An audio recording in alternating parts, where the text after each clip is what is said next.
Damn it, I was too greedy. It was that last 2 million that must have given me away. It was necessary not to touch them. I knew something was wrong with this account. Crap. Now they were getting closer.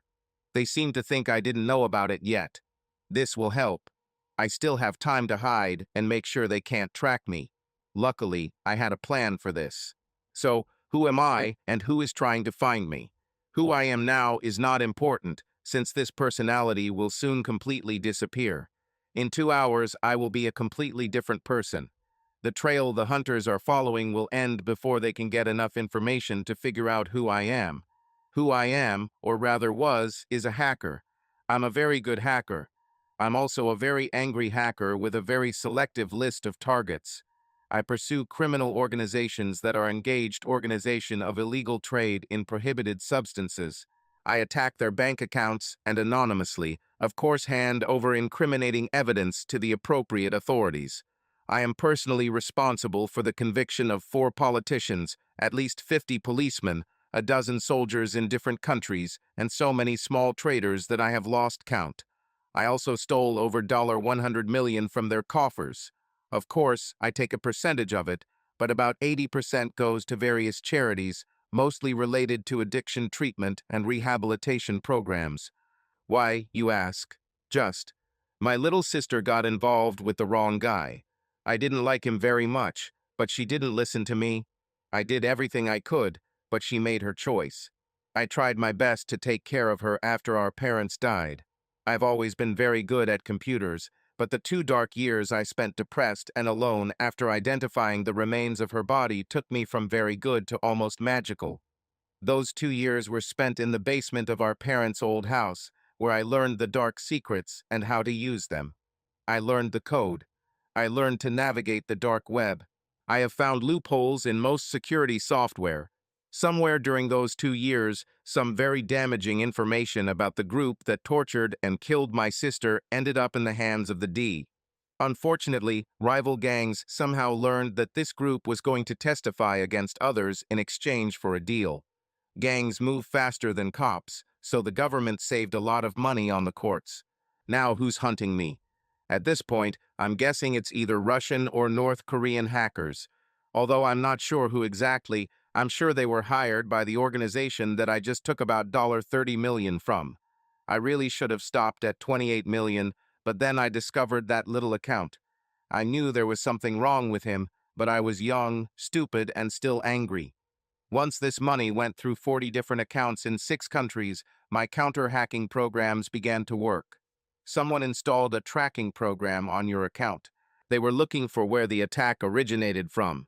It takes time. I used a botnet to attack. They will have to go through about 100 IP addresses before they can start monitoring the chain of servers. I inserted the flash drive and made a few keystrokes and mouse clicks. 4 servers in Europe burned down. 2 servers in China were reformatted 6 times. 1 server in Iran and another in America overwrote their entire memory with a random sequence of ones and zeros. The trail to me was effectively severed beyond the possibility of data recovery. 3 more clicks and my carefully crafted machines were reduced to useless scraps of wires, plastic, and burnt silicon. The building I was in burned down from a homeless fire that got out of control. Most of my destroyed computer system was divided up and thrown into random trash cans around town. The hard drives and flash drives were burned in a fire in the desert, along with all my personal identification. After I was convinced that no information could be obtained from the burning pile of rubble, I got into the van and drove west. 4 days later, I arrived in Las Vegas. 5 years later. Honey, can you help me? The computer is glitching again. I called my wonderful wife, Linda. Seriously, Mark, how is it possible that a 25-year-old man is so ignorant of computers? What would you do without me? She said, kissing me on the top of the head. A few quick keystrokes and mouse clicks, and I checked my email again. Dinner will be ready in half an hour. Thank you, dear, I replied, watching her return to the kitchen. It's been 2 years since Linda and I got married. I still couldn't believe how lucky I was. After I left my old life, I created a new one. I worked as a truck driver at a local sawmill. We were in a union, so the salary was good. I very carefully withdrew several $100,000 from one of my offshore accounts and bought a decent 3-bedroom house on about an acre of land. I built a steel shed next to the house to use as a workshop and storage. I have also added a hidden room for restoring and upgrading my computer system. It was a small storage room, but it had a false floor that lifted up to reveal a staircase that led underground. If you didn't know how to open it, it looked like a regular concrete floor. I decided to stop hunting dealers and cartels for a while. I had enough money for a rainy day, and it made sense to disappear and let things calm down. However, I didn't want to lose my skills and needed to keep up to date with new technologies. The workshop was for my hobby, restoring old muscle cars. My wife was completely uninterested in this, so she never came into my workshop. It also gave me time and privacy to go online and play a little without raising her suspicions. You may be wondering why I am hiding this from her. The truth is that she knows me as a simple truck driver and car enthusiast who knows almost nothing about computers. Obviously, when I met her and we started dating, I couldn't just talk about myself as a hacker named Ghost in the computer underground. First, federal agents were looking for me. I committed several cyber crimes, and they also wanted to lock me in a room and use my skills for their own purposes. Secondly, several very bad criminal organizations had me on their target list. If they had caught me, my demise would have been very ugly and extremely painful. How long would our relationship last after this? Is it necessary to ask at all? There were a few more issues after we got married. First, it was for her protection. If she didn't know, they couldn't use her to get information. Secondly, it ensured that she didn't accidentally will give out no information. No, it is better that she only knows the man she married. Now, a little about my wife. First of all, she is the most beautiful woman on the planet for me. I always read in these stories that every woman is always the most beautiful woman on the planet, and I wonder how there can be more than one like that. I won't lie to you. She may just be above average in your opinion, but to me, she is a goddess. Different points of view and different tastes. She is 5'6" tall, with wavy copper bronze hair down to mid-back, emerald green eyes, 34D breasts, slim waist with flat stomach, slightly wide 40 hips, and but a beauty to die for. Her legs are long, slender, toned, and tanned. She has a thin nose, high cheekbones, dimples when she smiles, full bow lips, and a proud chin that doesn't stand out too much. So how did we meet? I was working at the sawmill one day when she came. She needed some boards to install shelves in her new apartment. I just happened to be close to the salesperson when he placed her order, and I volunteered to get the boards. While we were choosing her order, she mentioned that she really doesn't know how to use tools. Apparently, I offered to come over after work and install the shelves for her. My price was that she would buy the beer and let me buy dinner for the next night. Dinner turned into dancing after that. Sorry, guys and girls. No wild sex here. The date ended with just a chaste kiss on the cheek. The truth is that I was terribly intimidated by girls. Perhaps a little explanation is needed here. When I stole all that money from the cartel, I was 19 years old, a skinny 6'1" computer nerd weighing 110 pounds. My sex life at that time was non-existent. Since arriving in Las Vegas, I have only had 3 experiences with prostitutes. The first time was quite disappointing. She was standing on Fremont Street. We did it in the back seat of my car. My second time was in Pahrump. At least she pretended to care. My third time was also in Pahrump. This time I had enough money. I paid for the whole night and asked her to really teach me how to please a woman. Now I was going out with a woman I liked and whom I didn't pay. Will she really think I'm normal if I don't pay her to tell her how great I am? It wasn't until our 5th date that we had sex. I took her to a restaurant in the Stratosphere. From there, we went to a popular nightclub on the Strip. After a bottle of expensive wine with dinner and a few drinks at the club between dances for 2 hours, we ended up at my house. I thought she was beautiful before, but she was an absolute goddess with no clothes on. As long as I made her happy, I was content. Plus, I spent the previous year playing sports. This, combined with my work, has increased my muscle mass and endurance. Now I was a 6 foot, 1 inch, 220-pound beauty. Of course, I still saw myself as a 100-pound nerd. Linda and I dated for about 6 months before I proposed to her. 6 months later, we got married. We were happy together. She was an accountant for a large national company with an office in Las Vegas. She made good money there, and we combined our incomes to live a pretty good life. I never needed to access my secret accounts. We went to the best restaurants, went to shows, had a nice pontoon boat on the lake, and both drove nice cars. Our sex life was pretty good. We had sex on average about 4 times a week. We didn't have kids, so we made love pretty much all over the house, in the backyard, in the pool, and in the hot tub. Usually, when I returned from work, I would go to the workshop and tinker there for a couple of hours before dinner. About half the time I was working on one of my machines, and the other half I was in the room playing on the computer. I wasn't really doing anything wrong. I was just hacking into systems that I shouldn't have gotten into. I never stole anything or made any changes to the system. I just went in and looked around to keep my skills in shape. Of course, I could steal a lot of data and money, but I didn't want to leave any traces. It's better to just go in and look without anyone knowing I was there. After dinner, we cuddled on the couch and watched a movie before going to bed. Sometimes the night involved a couple of hours of sex before we fell asleep, and sometimes we just fell asleep cuddled. I continued to maintain my public image as someone who was completely ignorant of technology. After all, who would suspect a man who can barely check his email of being one of the world's most wanted hackers? All this time I hacked banking, government, and large business systems. I also reprogrammed the bot army I created earlier. I masked my location by initiating hacks from foreign servers. Sometimes I used several servers at the same time. About 6 months ago, I noticed that Linda was becoming a little more tense. It didn't seem to be a big problem. Sex has dropped from about 4 times a week to twice a week. She worked longer hours and was tired when she returned home. Most days, she would just go straight to the shower, eat dinner, and then go to bed. I asked her, and she said something about a big client they were trying to attract. It seemed plausible. Sometimes she would call me from the office on a Friday and tell me she was going to happy hour after work with a few coworkers. She'd done this often enough before that I wasn't worried. After about 6 months of this, I asked how much longer this would go on.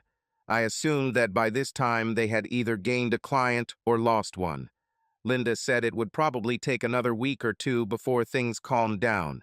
I decided she needed a little pampering, so I bought her a full spa package for Saturday. She was delighted when I gave it to her on Wednesday evening. She thanked me. Saturday finally came, and she left for the spa at 9 a.m. With a quick kiss, she left. She won't be back until about 4 in the evening. I grabbed a coffee and went into the workshop to finish assembling the engine on the bench. After about an hour, I took a break and went to my computer room. Up until this point, I had deliberately avoided hacking Linda's company. It was something like, "Don't crap in your own kitchen." I was pretty strict about it. I didn't touch the company I worked for, and I didn't touch the company she worked for.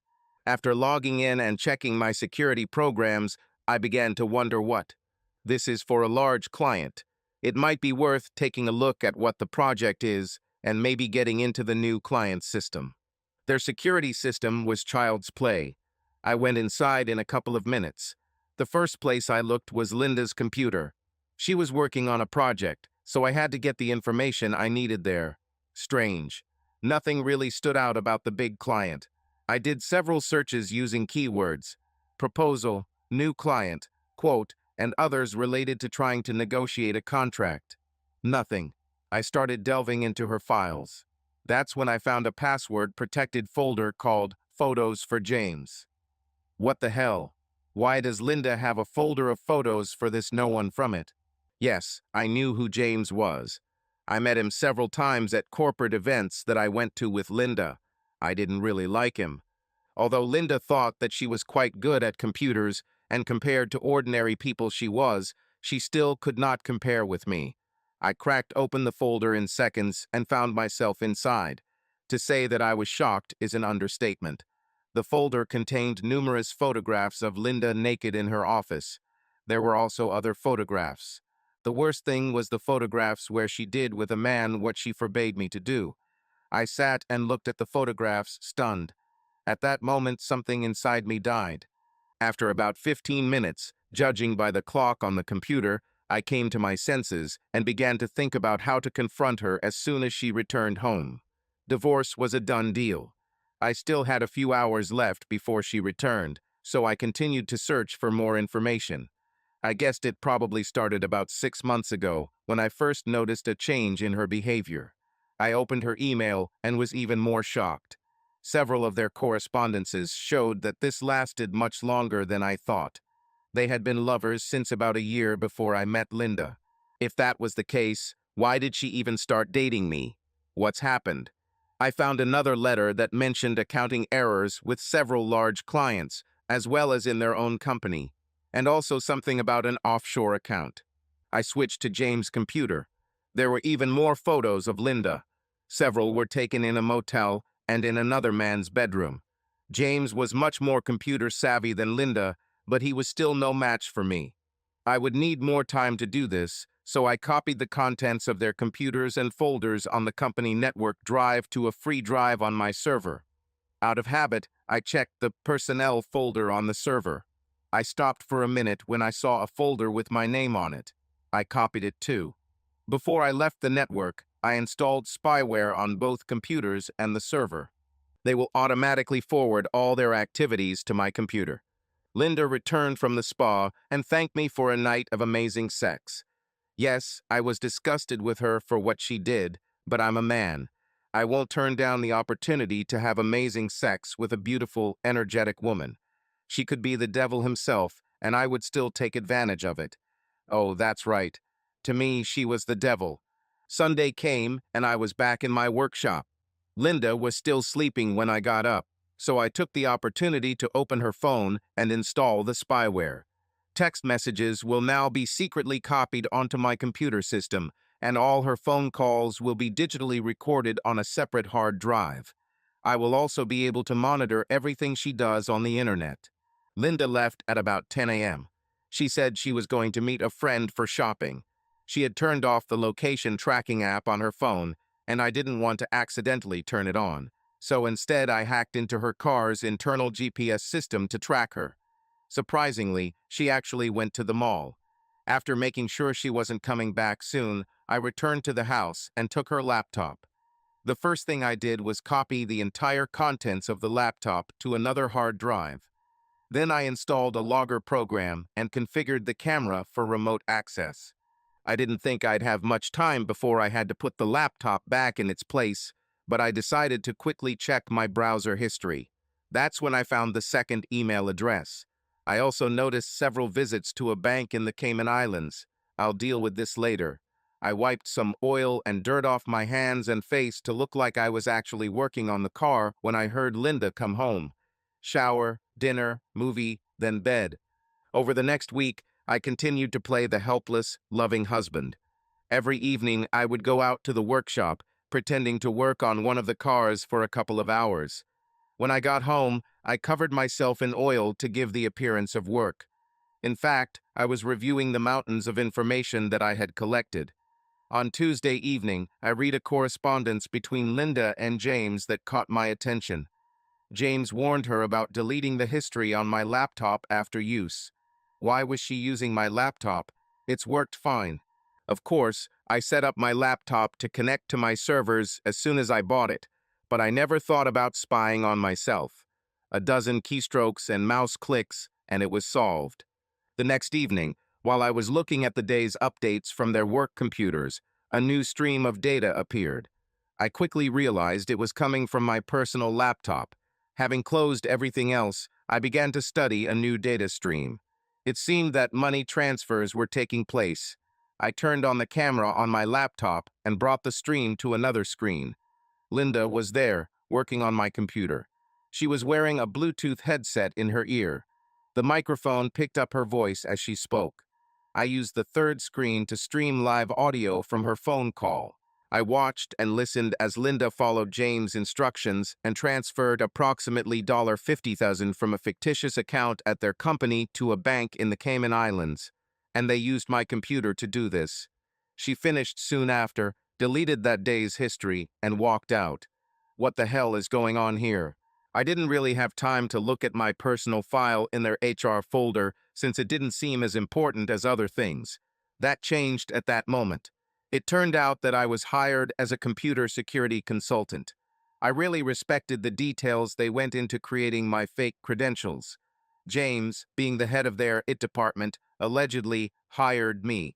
I also found several payments for my services, all going into an account in the Cayman Islands, of course. Let's summarize. I was unsuspectingly hired as a computer security consultant. Linda and James used my computer and IP address to transfer large sums of money from their fictitious company account to an offshore bank. Moreover, Linda and James have been lovers since I met Linda. I began to realize that I had been set up. Time to change tactics. Now that I understood what was going on, I needed to know how bad it was and what to do about it. It was bad. When I checked the account in the Cayman Islands, I saw that it was almost $10 million. After checking the translations, I saw that they have been doing this since we got married about 6 months ago. They also didn't try very hard to hide which computer they used to steal the money. To make matters worse, a deeper dive into the personnel file in my name revealed several red flags. Yes, when everything goes to hell, I will be the one in the center of the target. Now what am I going to do about it? Surprisingly, it wasn't that hard for me to act normal around bitch. I just let little head take control whenever she was around. Did she want to set me up?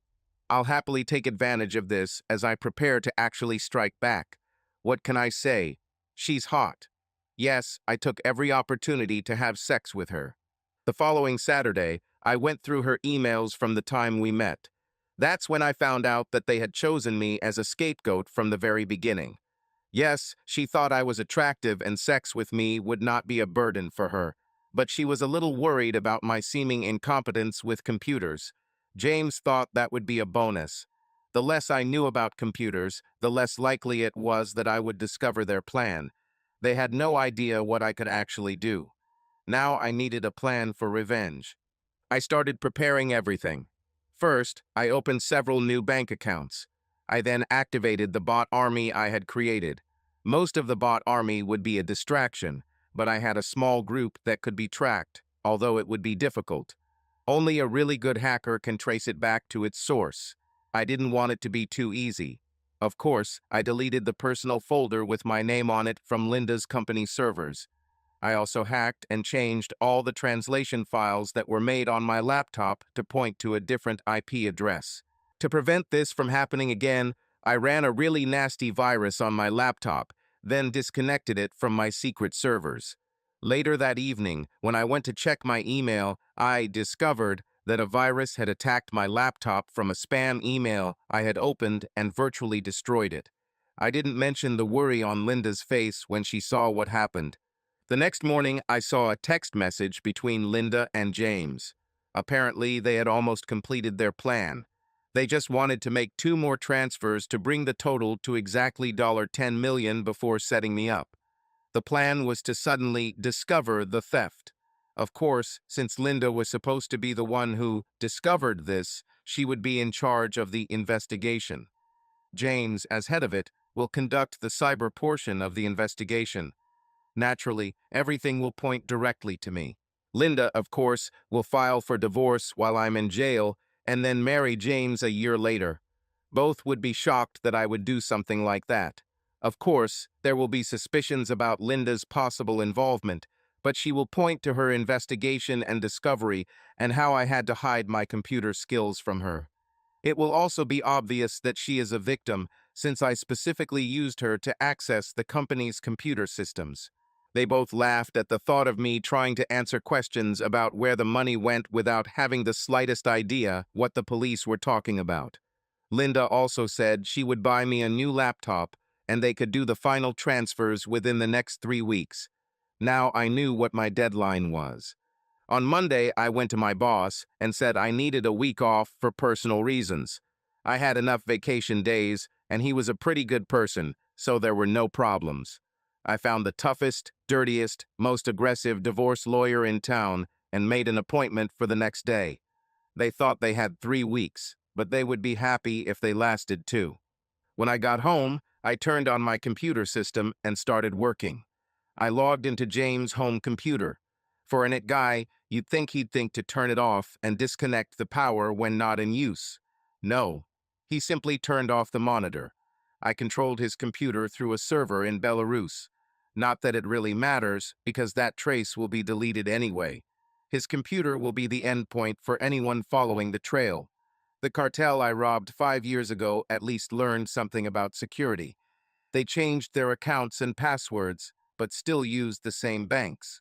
Updated passwords, they only work if you don't store them on your personal computers, which are vulnerable to phishing software embedded in email links to products that would interest any millionaire.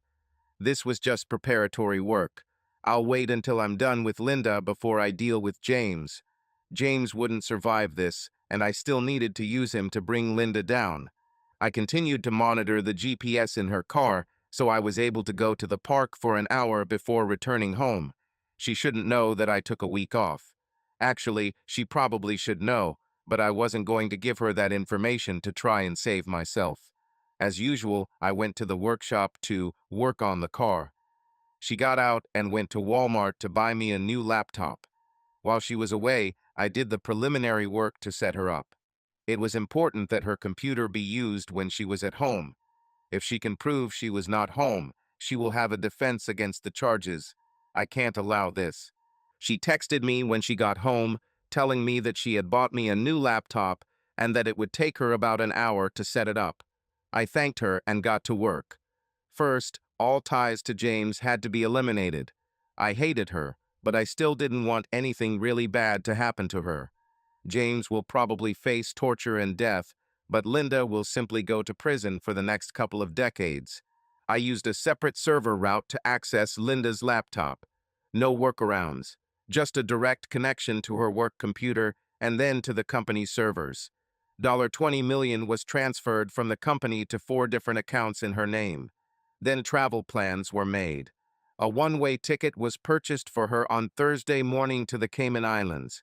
Before leaving her computer, I deleted James from her contacts, erased all her emails with him, and deleted all history on the account they originally used. I then uninstalled all the spyware I had installed. It was a risk, but I didn't think she would have enough time to do anything too bad. Finally, I severed and erased all traces of my connection to her laptop. With that done, I removed the Wi-Fi router in the house. I had a separate and much better one in the workshop. Of course, she didn't know about this. The message popped up from spyware on her phone. She seemed to have finished setting up my laptop when the internet went out. She was about to use my computer for another transfer when the connection died. I laughed. While they were discussing the problem, I transferred all the stolen money to new accounts that I created in Linda's name. As soon as that account was empty, I closed it. The last thing I did was remove the spyware from Linda's phone. I didn't know who would be looking at it later, and I didn't want anyone to know that she was under surveillance.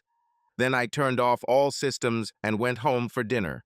Tomorrow will be an interesting day, to say the least. Linda was a little worried when I entered the house. She said my new laptop configured and ready, but the internet does not work. I couldn't check my email until it was fixed. She had no idea how much of a non-issue this was for me. She was distracted throughout the evening film. I watched out of the corner of my eye as she played on her phone. I could almost feel her growing frustration. When I asked what the problem was, she simply brushed it off, saying it was a problem with a client at work. I assumed she was trying to access the account and couldn't. She was also messaging someone. I smiled when I went to bed. There was no sex that night. The next morning, I got up and left the house before Linda left for work. I just hung around until it was time to meet with the lawyer. I was wondering how Linda was coping with her day. I'll find out in a couple of hours. I was finally taken to the lawyer's office. You know those TV shows where a beautiful lawyer in a very professional but extremely sexy outfit walks into the courtroom and literally gives the opposing lawyer his ass on a silver platter.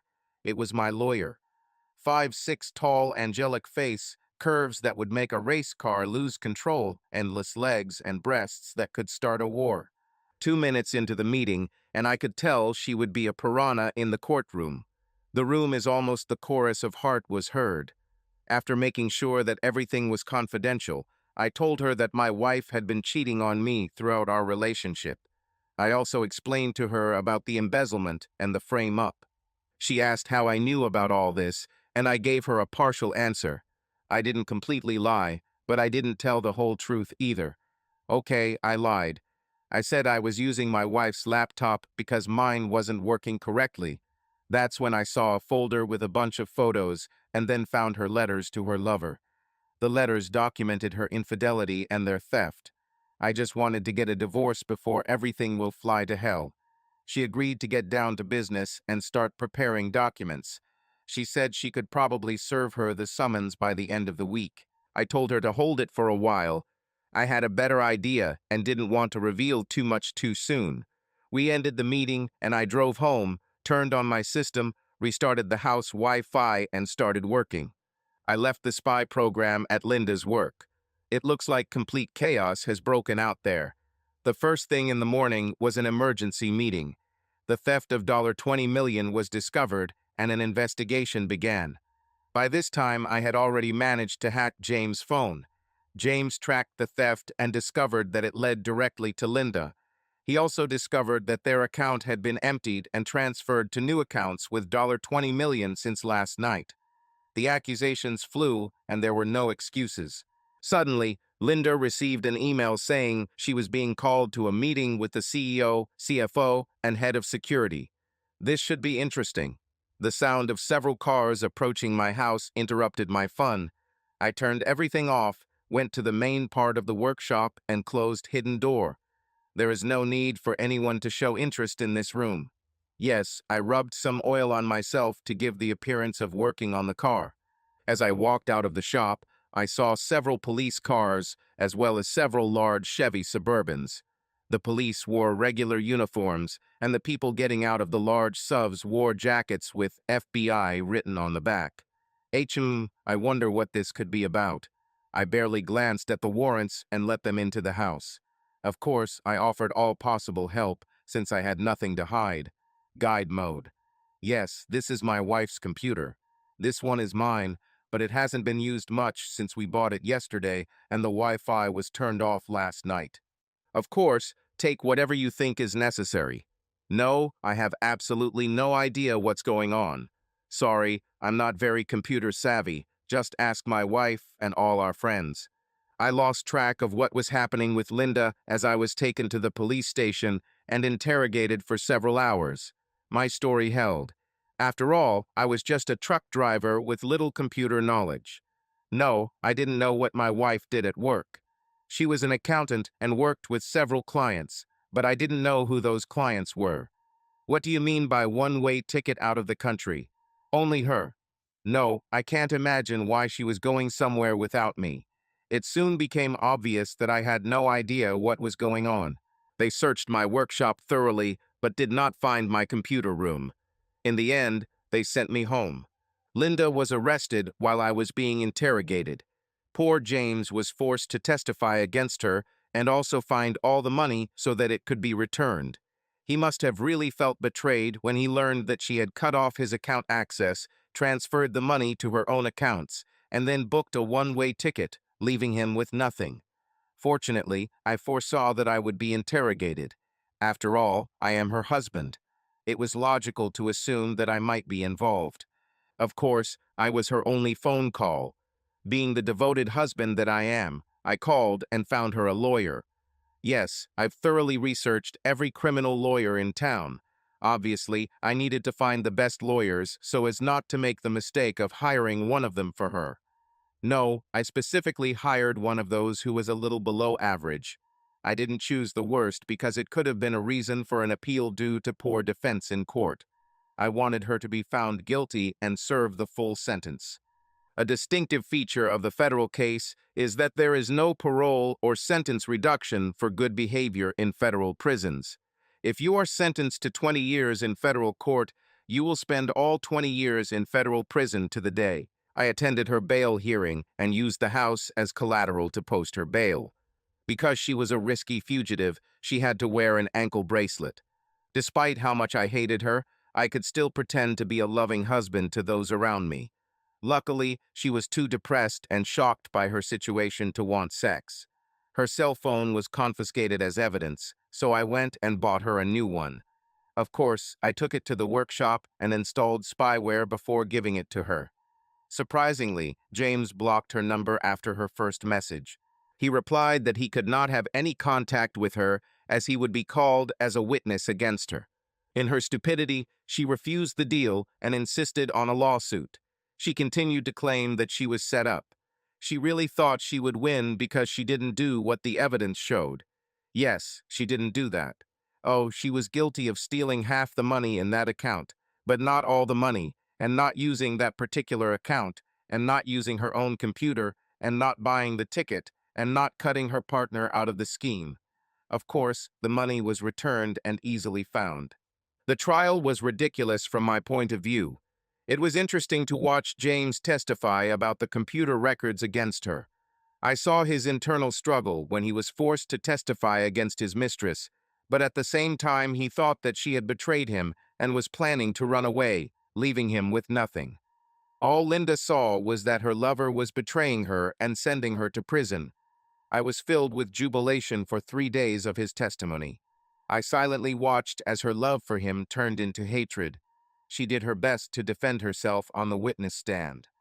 Unfortunately for her, the evidence was too strong against her for her to come up with a convincing explanation. She will spend the next 20 years in federal prison.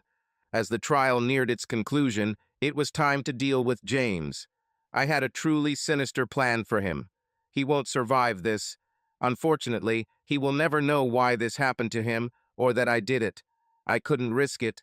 It will be fun. I asked my lawyer to change the divorce papers, given Linda's conviction and the fact that she would spend the next 2 decades in prison. She was notified a couple of days later. I opened several new accounts in Geneva, Switzerland, and the Cayman Islands with James. Using the darknet, I left several subtle traces, all with confusing next, leading to James's IP address. The ghost returned after 5 years. Of course, hacker chats picked it up. Now comes the difficult stage. I needed to leave a mark, but not an obvious one. I had to make it complicated enough that they would believe it was the work of an expert hacker and believe it was really me, but still make a small mistake so they could continue the trail. I had to go through 10 servers in 6 different countries. Eventually, I activated an army of bots and launched an attack on the first bank. Finally, I went in, found the 2 accounts I needed, and emptied them into James' accounts. Once completed, I stopped the attack on the bank, severed and erased all traces of my connection to James's computer, then went onto the dark web to monitor the reaction. I didn't expect to see anything right away, but it's better to be thorough. The next morning, there is another attack on another bank. 4 other accounts were emptied. There was now $20 million in the account I had set up for James. People started looking for me. They won't find me, of course, but they will eventually find the phantom. Several hacker forums on the dark web have begun to come to life. It seemed that the North Korean group was on the trail. Looks like the same group that hunted me 5 years ago. Time to wrap this up. I checked the banks again. Sure enough, the third one I checked had the correct account. I bypassed James' computer and transferred $20 million to another account I had set up in Switzerland. I then erased all traces of this translation. I didn't care if the organization returned the money. I logged back into James' computer and made another attack on a bank with an account that had a built-in tracker. This time it was only $2 million. The money didn't matter. All that mattered was the tracking device. I avoided it last time because I knew about the thefts and saw the tracking tool working. If I didn't know about the money transfers or accounts I had, and if I didn't know about the tracking tools built into the last account, I would have been caught. I wonder how James will try to explain all this to them. I would like to see him being asked where the money is when he has no idea what kind of money we are talking about. It's time to sever the connection to his computer and erase all traces of me. A week has passed. I cleared out my computer room and turned it into storage. I was finalizing the paperwork to purchase a home in Montana through a shell corporation that did not list my name on the paperwork when the missing person news broke. It seemed James hadn't shown up for work in days, and no one knew where he was. His car was found abandoned in the parking lot of a shopping center, but he was nowhere to be found. I wonder where he could be. Oh, okay. I need to get back to packing. James. No, damn it. I swear I don't know what you're talking about. Nonsense, Mr. Ghost. This time you made a mistake. The tracking software that the hackers we hired led us directly to your computer. We found all the data on your computer. We recovered $2 million from your last hack, but we want to know where the other $20 million is, as well as the $30 million from 5 years ago. Tell us this, and we will kill you quickly.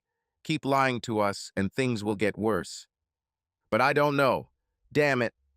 I woke up a few hours later on a private jet, strapped tightly to my seat. That's when the questions began. I had no idea what they were talking about. They kept calling me Ghost. They asked about the money they said I stole.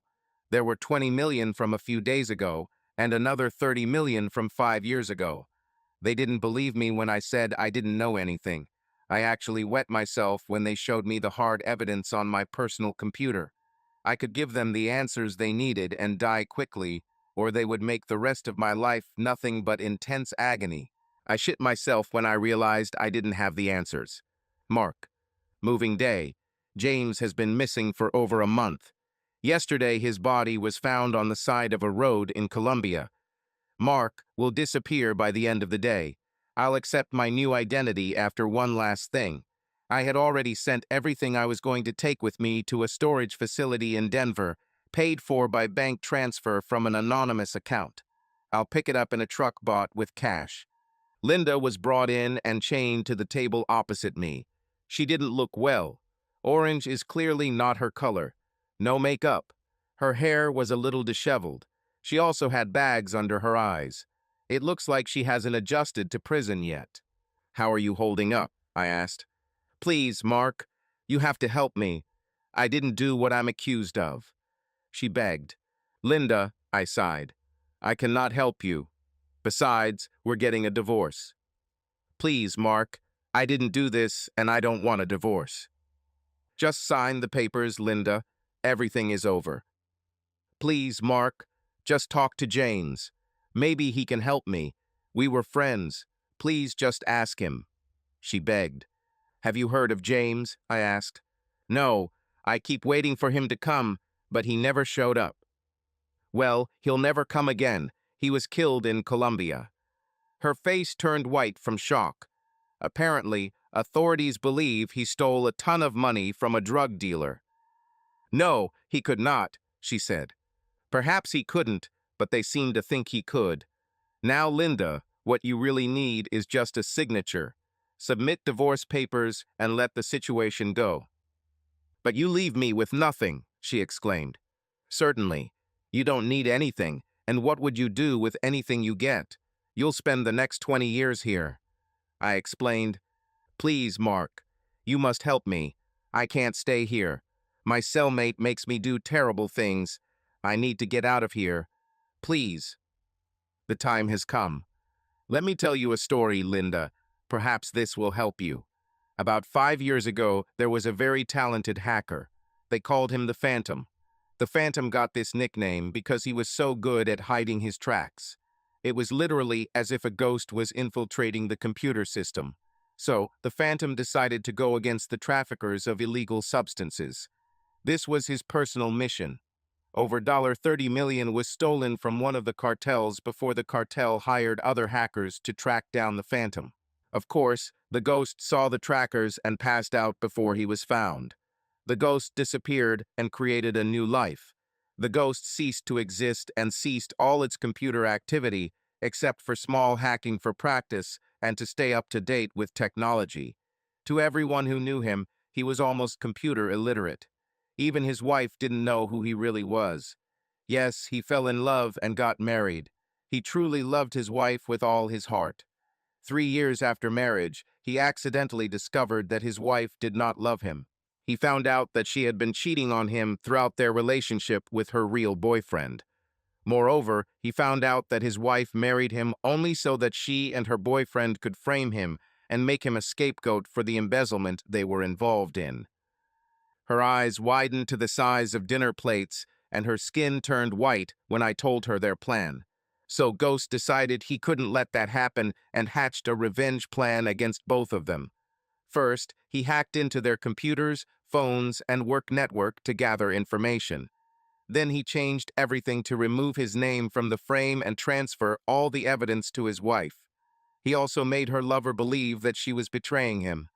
The final nail for his wife was to force her lover to testify against her and send her to prison for years, breaking their hearts and making them feel the betrayal that he himself suffered. "It's you," she whispered. "Now, let's continue."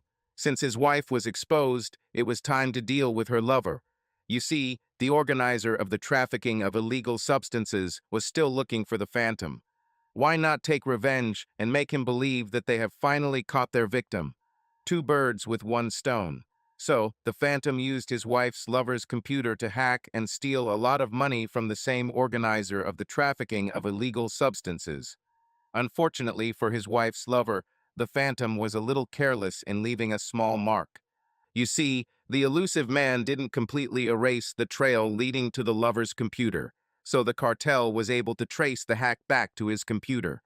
Fortunately for the Phantom, he erased all traces leading to himself, making his lover's computer the end point of the trail. Authorities believe the lover was tortured for more than a month before he finally died.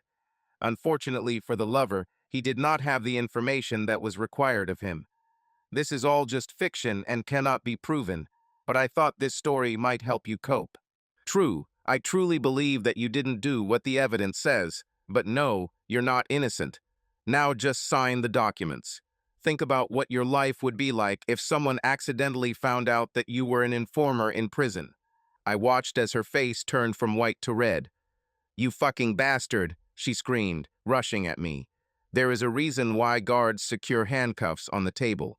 There is also a reason why the chains are short enough to prevent the prisoner from reaching someone on the other side of the table. I came out as she was being taken away, screaming and swinging. I got into a cheap car and drove to the mall. As I parked, I left Mark in the car and walked through the building to the other side where my real car was waiting. I left with a new identity. Subscribe to our channel so that your love doesn't cheat on you, and go ahead and listen to the next story, because this story is nothing compared to the next one. If you're under 18, don't even click to the next one.